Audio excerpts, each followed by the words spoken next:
So, if you've been coming to the class for a while, you're probably familiar with the fact that as this class has continued over the last it's going on 5 years now,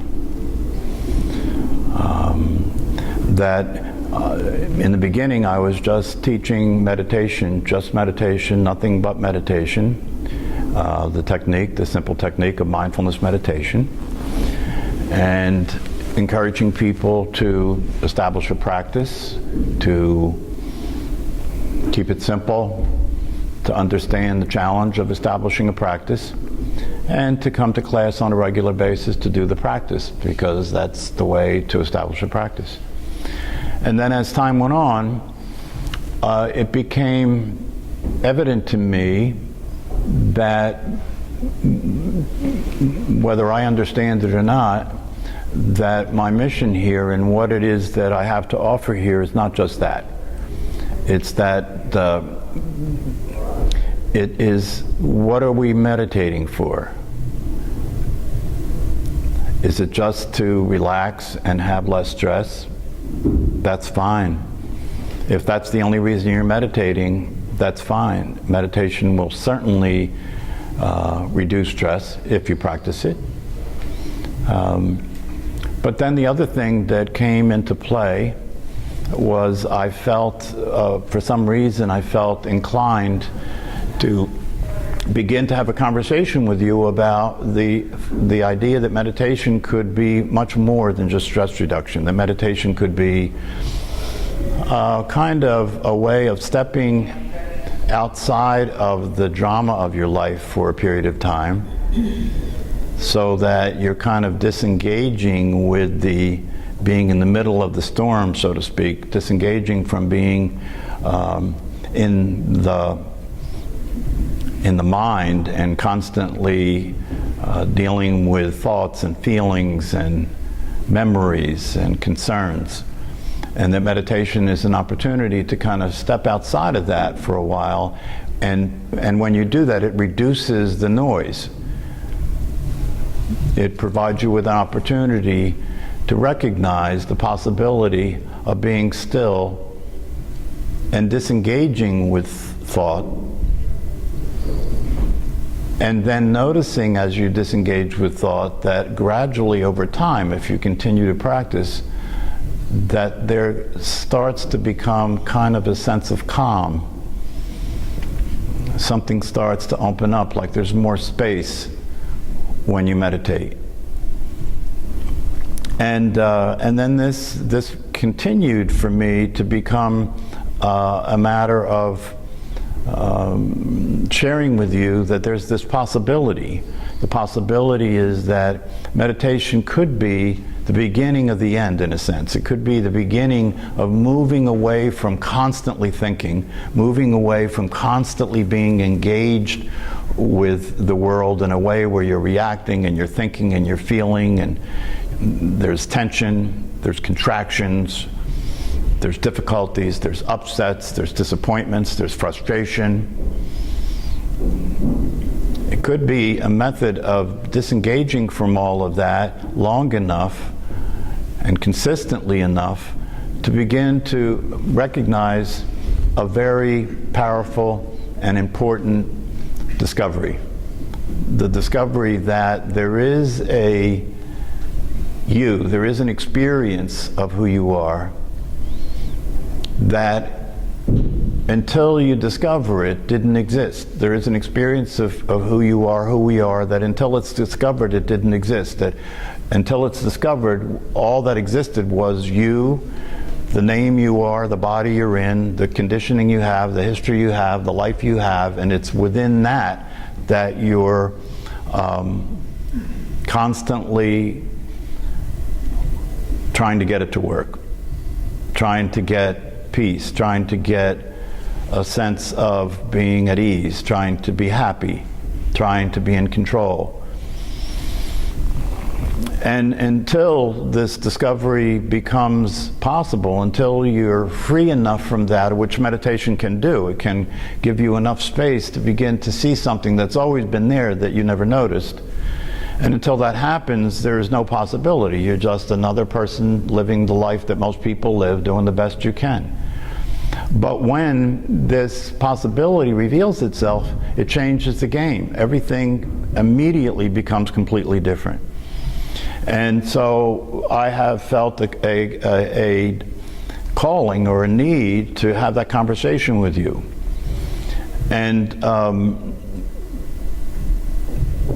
apparently, the calling and the need to have the conversation with you has to do with the fact that it's just what's showing up. It's just that you're here and I'm here and we're talking about meditation, and then what comes into the conversation is this possibility of discovering who you and I really are and what that possibility might mean. That just kind of came into it for me, and when it came into it for me, what came into it for me was also to bring that to your attention. And then when I looked at that, I realized, this has really been kind of the purpose of my life, because as I've mentioned here before, I worked for 32 years in prison. And over that 32 years, from the very beginning, I felt compelled to bring to the conversation with the people that I was interacting with there the possibility of freedom. Where best to have that conversation than in prison, right?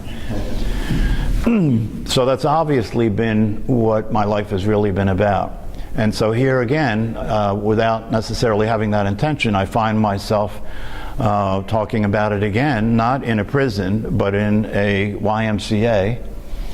But the interesting thing about it is that I'm talking to people that while we're not in a physical prison, nonetheless, we are in a prison.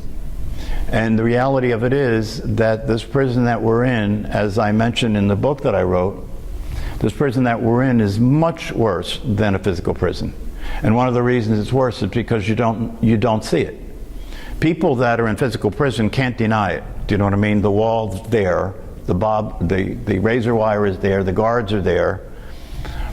But for most of the rest of us that are walking around on the planet in prison, we have no idea that that's the case. We have no idea that there are guards guarding our freedom, that there is a wall between us and really being free and alive. We have no idea that that's the case. And one of the reasons we have no idea that that's the case is because if you were born and grew up in prison and you didn't know anything but prison, you wouldn't know you were in prison, right? And that's really what the deal is for most of humanity. People are born in an innocent state. They grow up in prison. And the prison that I'm referring to is they grow up in, they take on a state of mind, which is the prison. The state of mind is the limited, restricted reality of experiencing yourself as the person that you learn that you are, and then comes with that all the limitations of that person. Now you're not the freedom that a baby has. Now you are a person in the world of persons, and you need somehow in that world of persons to survive. And so that becomes the prison. You live in this reality that's very limited and very restricted and very unreliable and very unstable, and that becomes evident to most people as you go through your life, because you continue to run into the difficulties that causes, right? You live in a state of fear and confusion. We don't go around admitting this, right? But it is the case. When you get ready to go to bed, before you close your eyes and nobody's around, most of us come into contact for a brief period of time with existential fear. Like, what the hell's going on here? Where's this going? Why am I here? Who am I? And we can't afford to address those questions in the course of our daily lives, because you're on the game field. You know what I mean? You got to play the game. You don't have time to contemplate anything. You got to hit the ball. You got to make the money. You got to survive. So meditation is a way of just stepping out of that for a brief period of time. And when you do that, the possibility of discovering the truth becomes more probable. And so, not only have I found myself being compelled to bring that into this conversation, but beyond that, I've also found myself compelled to try and figure out or understand or see what it would take for me to get that across to you in such a way that it was reality for you. Because unless that happens, what are we doing? Unless that happens, it's like you're in Europe and America hasn't been discovered. The land of freedom hasn't been discovered yet. Maybe a few people have been there, right? And they've come back and said, oh yeah, it's really there. And you can go there and be free and start all over again, create everything new from the ground up. You don't have to suffer anymore over here in Europe, right? And so you've heard about it and you're interested in it because it sounds fascinating and the possibility sounds interesting.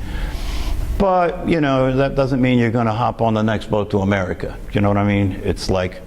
So it's not necessarily a reality for you. If it was really a reality for you, like you knew that it could really offer you freedom, it could offer you a completely different experience of yourself in your life. If it was really a reality like that for you, then it would start to feel compelling. You would start to, as you continued to live your life in a limited, restricted, unreliable, and unstable way, you would continue to be more and more interested in the possibility versus the life that you have, right? And so in my thinking and looking about, well, how can I get this across? Because when I've talked about it here, I find myself describing this experience that I have had that's not unique to me, that doesn't make me any different than anybody else, but it is an experience of a completely different possibility of life, a possibility that really offers freedom from all the things that we all suffer from. And those things are typically psychological things. We suffer from, anxiety, concern, right? Disappointment, frustration, fear, confusion. If we're going to be real, these are the things that we're encountering all the time in our life. And so, for whatever reason, I've had the good fortune of experiencing this possibility of freedom and experiencing the discovery of the truth of who I am. And in that discovery, it's also the case that whenever that's discovered by anybody, the discovery includes the fact that you realize that not only am I this truth, but it is the truth for all of us. And when you discover that and you realize that, it's almost impossible not to be compelled to want to share it. It's almost impossible not to be compelled to want to offer it to other people and invite them to discover the possibility for themselves. And so the thing for me is that I found myself talking about this and describing what it's like to be free and describing, how that makes a difference in terms of your psychological experience and what it would be like to be free and even what it might take to be free.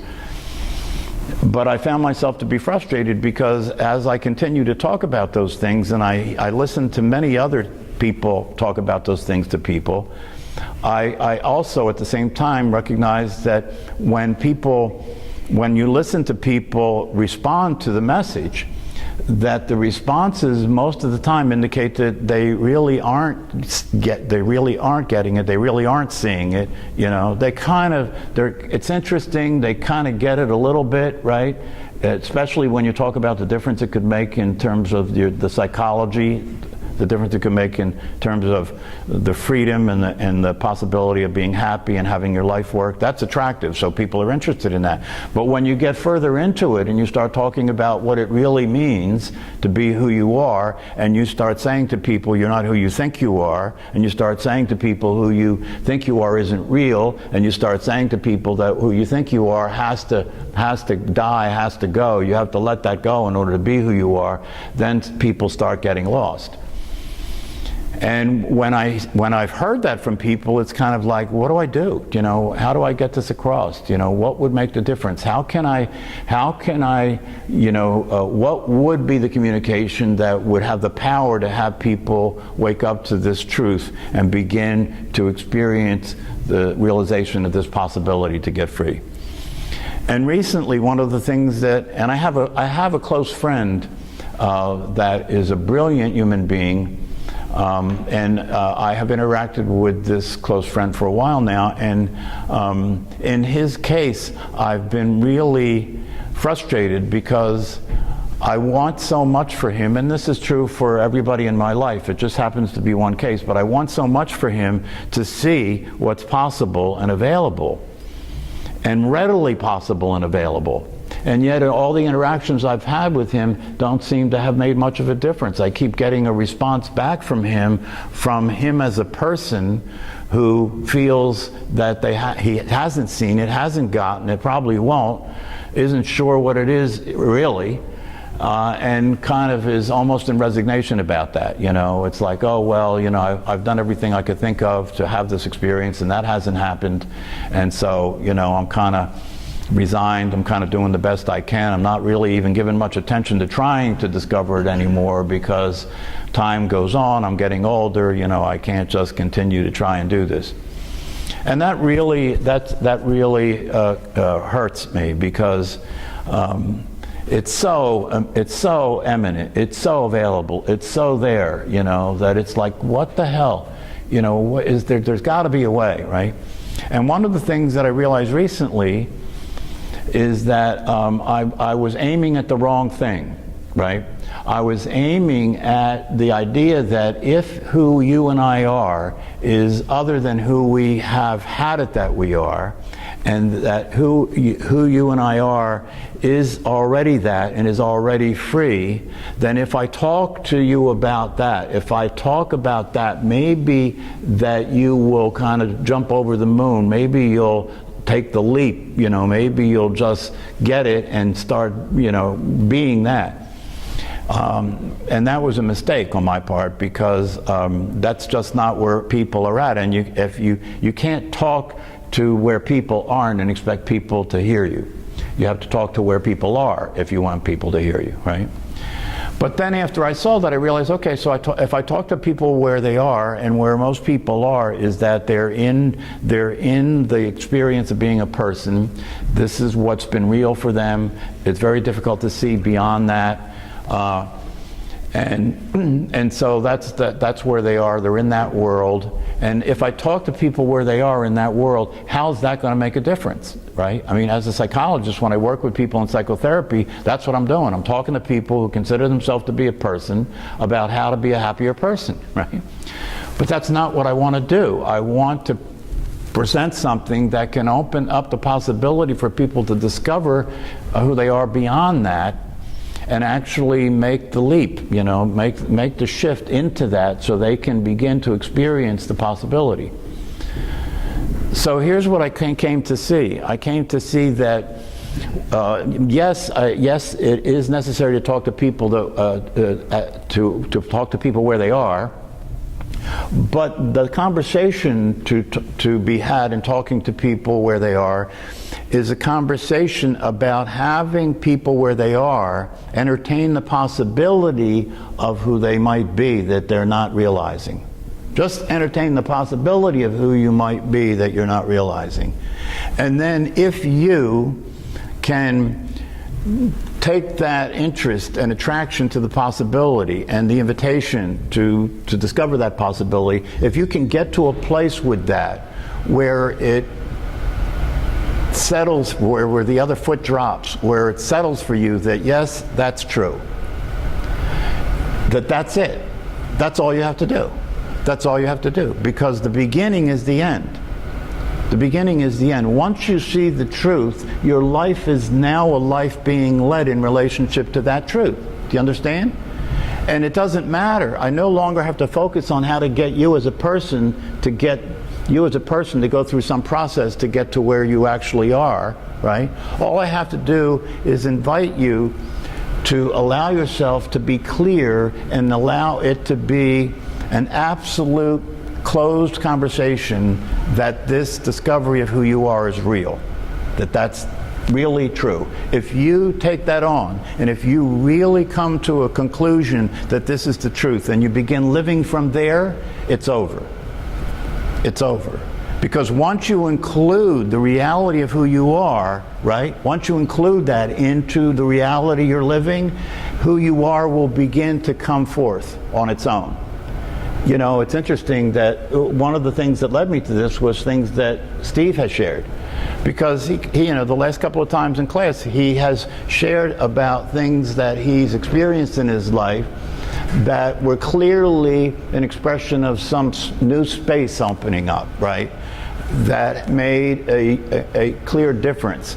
And it was evident that he was seeing things differently that were always there, but he wasn't seeing them the way he was seeing them, right?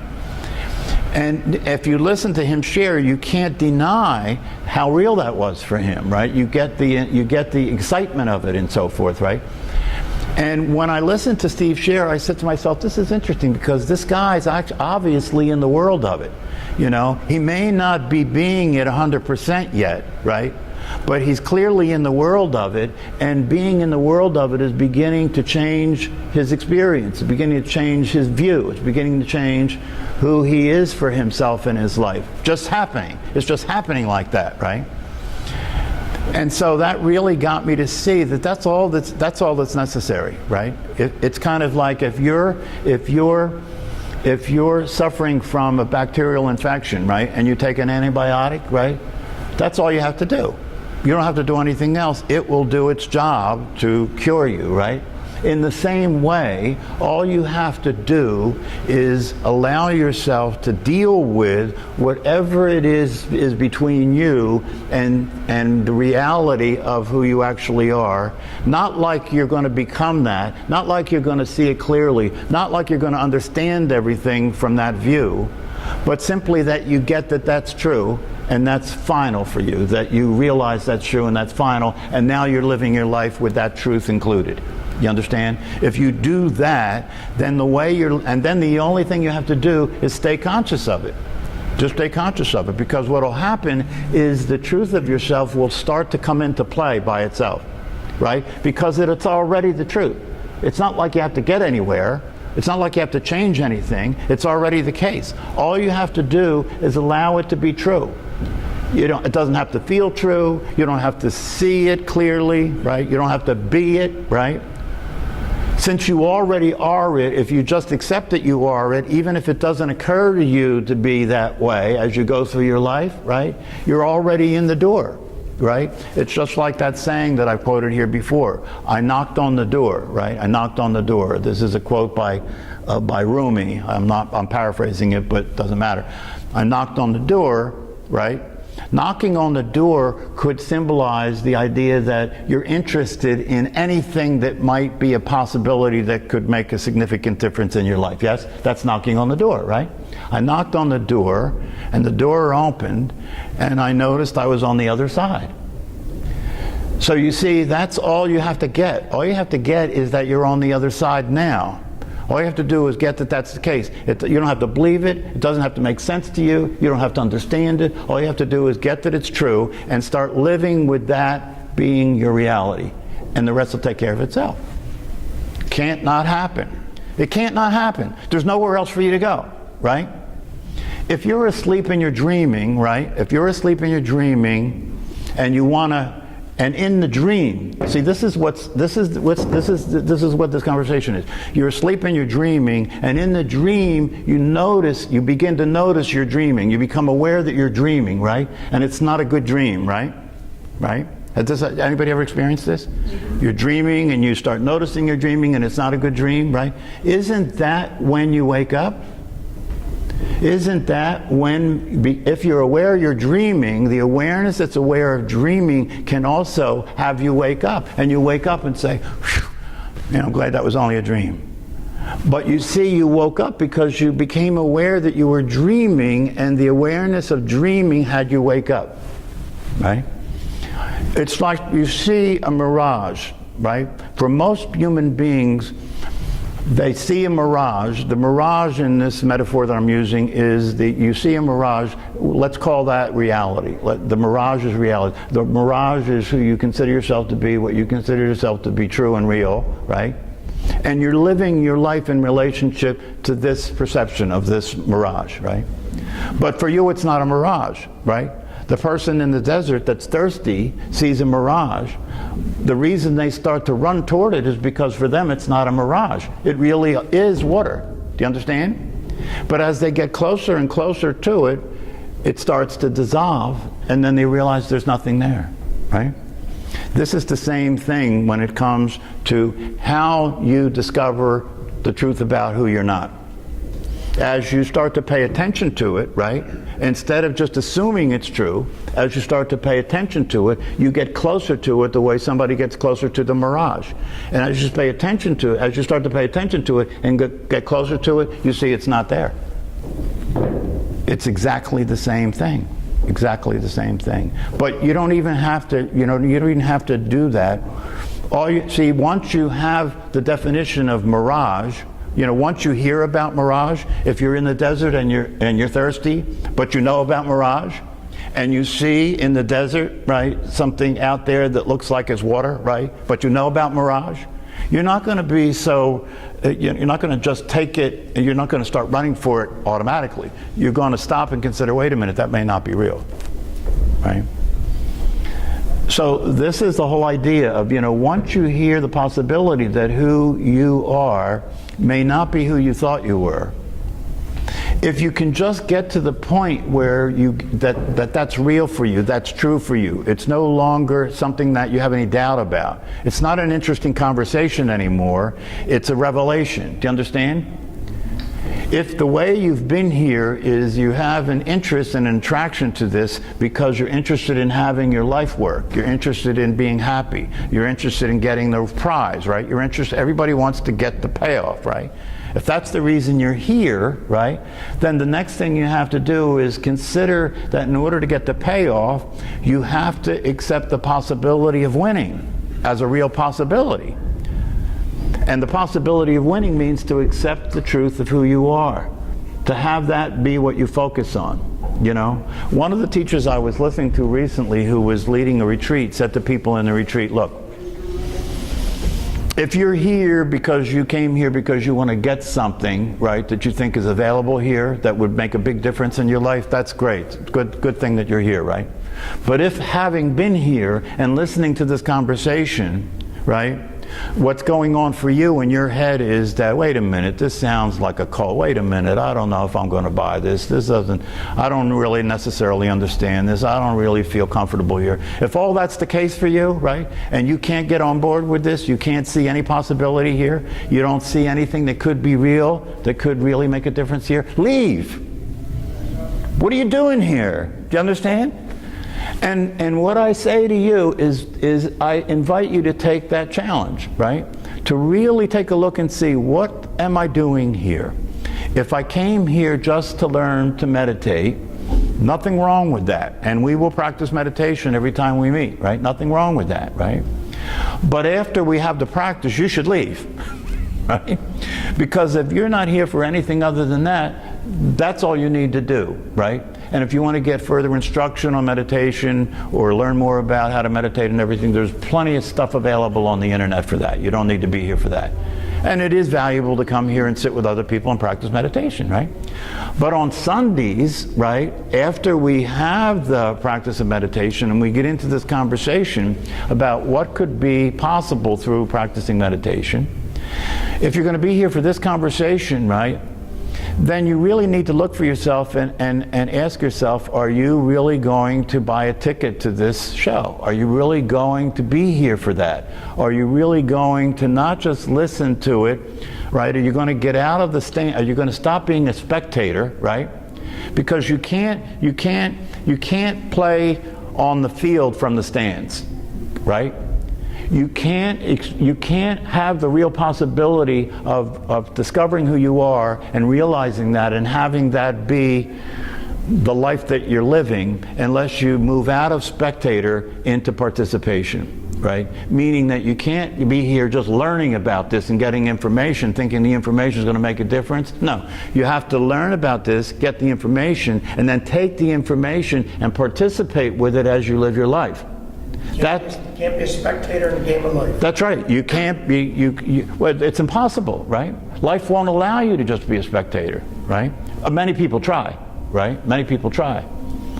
And many people fail because it's not possible, right? Life won't leave you alone, will it? So that's the invitation here.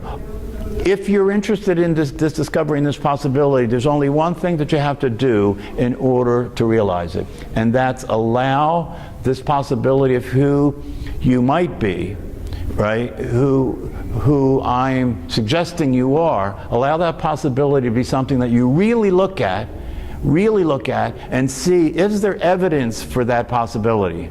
If I say to you that, yeah, you spend most of your life invested in thinking all the time, right? And you think you're the thinker, right? And I say to you, but wait a minute, who's listening to the thinking? If you take that and you actually look to see what I'm pointing to, right? If you look to see who's listening to your thinking, right? If you look to see who's seeing through your eyes, who's hearing what's coming through your ears, right? If you look to see that, if you listen to the descriptions that I give you about who it is that you and I really are, that it doesn't exist in time, that it never changes, if you listen to those things, if you listen to the invitation exercise that I shared with you, and you really do look, right? Not think about it. See, that's the exit. You can do the exercise, and as you're doing the exercise, the mind will have you step over here and think about what is being talked about instead of look at what's being talked about. So if you really do the process, if you really take the opportunity to look and see who's listening to my thoughts, right? Who's seeing through my eyes? Who's hearing through my ears? Who is that?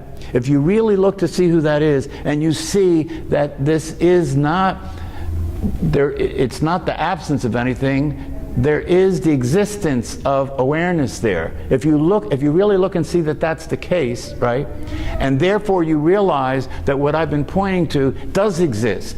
It does exist. It is real. It's real in your own experience. You can look at it directly and see it, right? If you do that and you do see it, can you then live from that point on as that's a reality?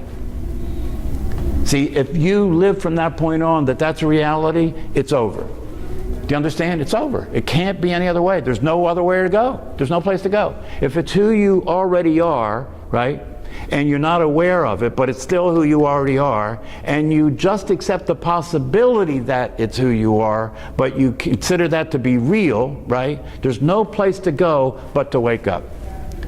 Do you see what I'm saying? So I'm telling you, this is even easier than I thought. Because you can say to me, well, I think this and I think that, and you know, when I talk here and people say, but I think this and I know that I know that I'm supposed to know that I'm free, and I don't care. You can continue to have those conversations. You continue to think whatever you want. You can continue to be lost in the sauce. The only thing that matters is if you come to the recognition and the realization that who you are does exist and it is real. That's all it takes. And then you can stay crazy, and the craziness will resolve itself on its own. This is the best news yet, right? You don't have to, see, here's the deal. You don't have to accomplish, you don't have to do anything to be what you are. You don't have to accomplish anything to be what you are. You don't have to understand anything to be what you are. You don't have to believe anything to be what you are. All you have to do is accept that what you are is what you are and consider that to be real, and that's it. That's it, because once that reality is the reality that you're living your life in, it will reveal itself to you. How can it not? How can it not? If you're in a movie theater, right, and you get lost and think the movie is reality, right, and now that's it. That's it. The movie's reality. You have to live your life in this movie. You have to work everything out in this movie, right? And then you remember, wait a minute, I'm in a movie theater. As soon as you remember that, you know that there's not a movie, and that there's not a movie begins to make a difference, right? It just happens. You don't have to do anything. All you have to do is notice it. You know, when you wake up from a dream, you don't have to do anything. The fact that you're awake allows you to realize it was a dream, right? That's it. It's the same thing here. So I'm inviting you, because one of the things I want, what I need from you, because this is what I'm taking on for myself. Can I get this communication to be communicated and effectively to people so that they at least look And when they look, they see the reality of what's possible, the reality of who they are, and having seen that, they just accept it. That's all I want. I'm not interested in taking people all the way to the other side, right? I'm not interested in taking you all the way to the other shore. From this shore, all I want you to do is see that there's another shore. And once you see that there's another shore, and you know that that shore is the solution to your life, is the prize, is the answer to everything, right? Once you know that, the game's over. You'll figure out how to get over there. Right? You'll figure out how to get over there. If you want something bad enough, right, and you live with wanting it that bad, right, your life is about seeing the possibility for it. Your life is about noticing what you could do, who you could be in order to realize that possibility. Is that not the case? That's what people who become very successful in a highly competitive world, when you ask them, how did you do that? What do they always say? I was living my life for this. I woke up in the morning with this in my awareness. And so everything that showed up around me in my life that was an opportunity to move closer to that, I noticed it because I was living my life for this, right? See, that's the other part of this. Not only is it necessary for you to see the possibility and know that it's real, know that it's true, know that it's real, right? But the other thing you have to get along with that will really put gas in your tank, right, in order to realize the possibility, is to know that without that, right, and I'm not saying, I don't want to sound negative here or cynical, but the truth is the truth. Without that, your life's wasted. Without that, your life's wasted. Because this is the biggest discovery that a human being can have. And unless you have this discovery, and unless this becomes the world that you now live in, you will live in a very little world that's difficult, that involves suffering, that involves fear, and in the end you die. That's reality. I didn't make it like that. That's the way it is. And it's important for you to recognize that, because the recognition of that will not only have you be aware of the possibility and know that it's true and real and have that be the reality you're living in, but it will motivate you to stay conscious of it. Do you understand? It'll motivate you to wake up in the morning with an awareness of that truth. You can wake up in the morning and be crazy and continue to be crazy during the day, right? But if you're doing that with an awareness of that truth and with an awareness of the significance of that truth, right, that will work its magic. Do you understand? If you know that you're suffering from a terminal disease, right? If you know you're suffering from a terminal disease, right, but you know there really is a cure. There really is a cure, and if you take this cure, the terminal disease will not be terminal. You won't die, you'll live, right? How could you not have this be something that has got your attention? Do you understand? So one of the ways that I know whether you're going to make it, right, is if the way you're occurring is that you not only see this is real, without any doubt, you see it's real, you've accepted it's real, right? But you also understand the significance, that there's nothing more important than this in your life. If those two things are evident in who you're being and the way you're relating to things, you're home. You're already home. If those two things are there as you live your life, I promise you, I guarantee you, it can't be otherwise, that you will begin to see your life open up. You will begin to see things that have always been there that you never noticed. You will begin to feel differently. You'll begin to feel more at ease. You'll begin to feel like life is an enjoyable experience. You'll begin to notice that everything is already working. It's just working the way it is, right? It's perfect. Everything is perfect just the way it is. You'll begin to notice that, and it'll be surprising, because that's so different from the way most people see everything, right? Because most of us have negative glasses on. Most of us are looking at life through a negative lens, aren't we? Most of us are looking at life through the lens, right, that has life show up for us like a very difficult, complicated, confusing experience that I'll probably never figure out, and so I got to do my best to just stay on the job, right? Just stay on the job every day, get out there every day, you know what I mean? But you have to understand that this isn't going anywhere. Right? You have to understand that when you're out there every day in the rat race, trying to not lose any ground, trying to make more ground, right? Trying to be in control, trying to be secure, right? And when you're out there every day doing that, with everybody else, at some point, if you take this on and allow it to do its magic, you'll realize that you're in a flock of birds that's not flying anywhere. This flock is not flying anywhere. It's even worse, right? That you're in a herd of cattle that's running toward a cliff. Right? Really, that's the reality, right? If you wake up and see reality, you're part of a herd of cattle that's running toward a cliff, right? And for most people, unless they wake up to this truth, they're going over the cliff. They're going over the cliff.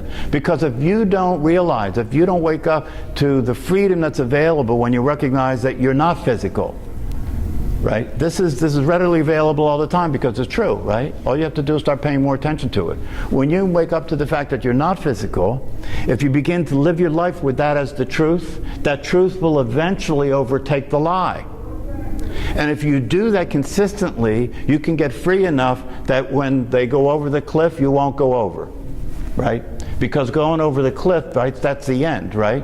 And if you don't know yourself to be anything other than your body, and you don't know yourself to be anything other than what everybody thinks they are, right? When you die, you die. But if you wake up and you realize the truth, which is clear and available as a direct experience, it's not hidden. It's not mysterious. You don't have to figure it out. It's right there where you are right now. If you wake up and look at that and see, wait a minute, I am not physical.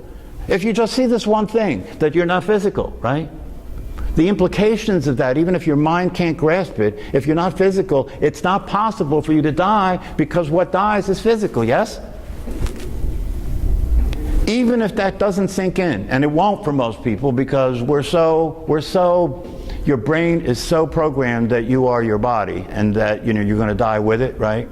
That to hear that message is like, wow, that sounds cool, but I don't know, man. You know what I mean? It's just like, I don't know. I watched a documentary last night on end-of-life care, right? And it was about hospice and about how people deal with dying, and it focused on 4 or 5 people that were dying that were agreed to be in this documentary, and it had people interacting with them, giving them counseling about dying, helping them to die, right? Helping them to accept their own death, right? But the thing that struck me the most about it was they were talking to these people and helping them to accept their death like it was really the end. And of course, the people that they were talking to couldn't help but resist the conversation. Well, wait a minute, I like this, I'd rather stay here. Yeah, but, and the counselors were saying, yeah, but you gotta understand that, we're all subject to this same fate here, right? And the thing that struck me about watching it was, wow, what if it's true that death isn't real and that all that they're going through doesn't have to happen? What if that's the case, right?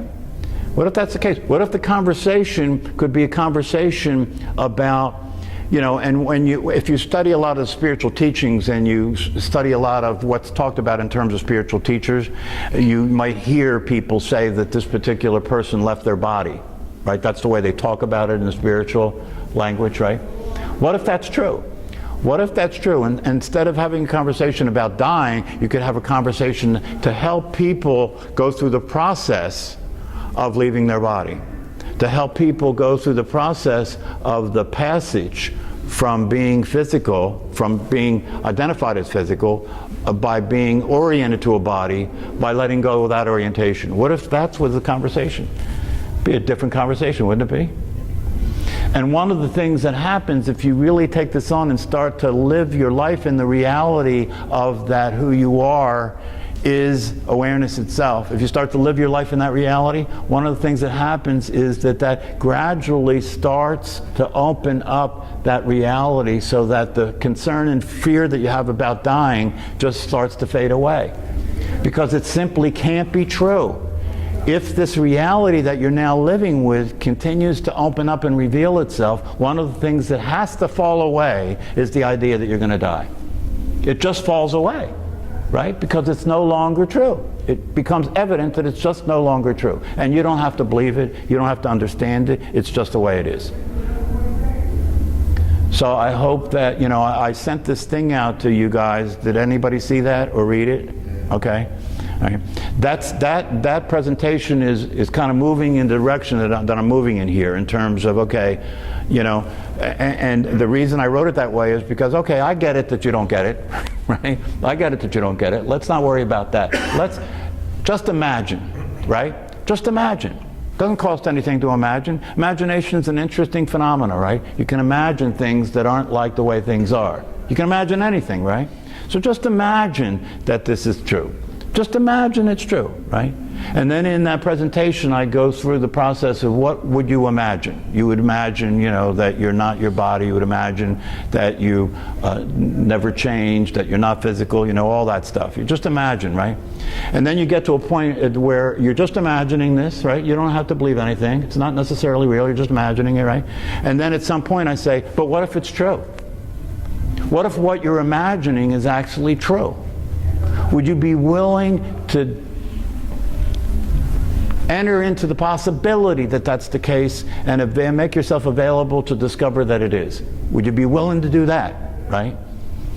And that's the reason I wrote that way, because that does speak to where people are, right? Because most people consider what we're talking about, if we talk about freedom and discovering who you really are, the way that lands for most people is it's an interesting fantasy. It's an interesting possibility. It's something that I could imagine, right? I could imagine it, right? It's not necessarily true. I don't see it to be true, but I could imagine it, right? Well, what if you imagine it and then you just took one more step? I imagined it and then I allowed myself to consider the possibility that it's true, and if I could make that step and stay in the truth of it, stay now that it's no longer something I'm imagining, it's no longer something that I just heard about, but now it's something that I took the opportunity to look and see, and I can't refute, I can't doubt, I can't not accept the fact that when I look, I see what's being pointed to. And if I see what's being pointed to, why wouldn't I accept it? And if I accept it, that's all I have to do is accept it. And once I accept it, it then becomes part of my life and it will move on its own. Who you really are will begin to step forward into the forefront of your life by itself once you accept that it's real. Does this make any sense? This is why, and when I started to see this, I realized what the Christians were talking about when they were saying, do you accept Jesus? Do you understand? Do you accept Jesus, right? It's really saying the same thing, right? Do you accept that there is a power greater than who you think you are, right? That is the power of the truth that can, in manifesting itself, open up the possibility of freedom and happiness and being at ease and at home and peace. Can you accept the power that this power exists? That's what they say in AA, right? Right? In order to get the benefit of being in this program that is designed to have you come out of your addiction, right? One of the key aspects of the program is, can you accept a greater power beyond the you that's addicted, right? Can you accept that, right? Can you accept that? Can you let that work, right? Same thing, exact same thing. Only the addiction that we all suffer from is much worse than alcohol. It's much worse than alcohol. It's the addiction to who you've considered yourself to be. It's the addiction to thinking. It's the addiction to the reality that you see on the news. It's an addiction, right?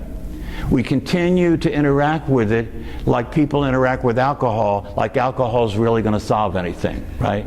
We continue to interact with who we think we are and how we think things are, like it's really going to solve anything. The time has to come when you give that up. How long does it, how long are you going to do this, right? How long are you going to do it? If you've been doing it for 30, 40, 50, 60 years and you tell yourself the truth, if you've been doing it for that long and you look to see the reality of it, it hasn't gotten anywhere, has it? Every time you think you got somewhere, the shit hits the fan again, right? Maybe it's because this will never work. Maybe it's because you're trying to make something work that can't work because it just isn't reality. And if that's the case, it's time to become open to another possibility, and then to allow yourself to get that that's a real possibility, and just by getting that, everything will start to clear up. Kabish?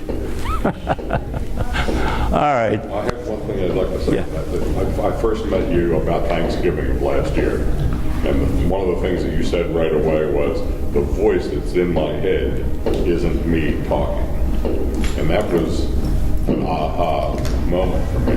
And so my best friend of 56 years did leave his body in this past June, and he never got it. Well, don't let that happen to you.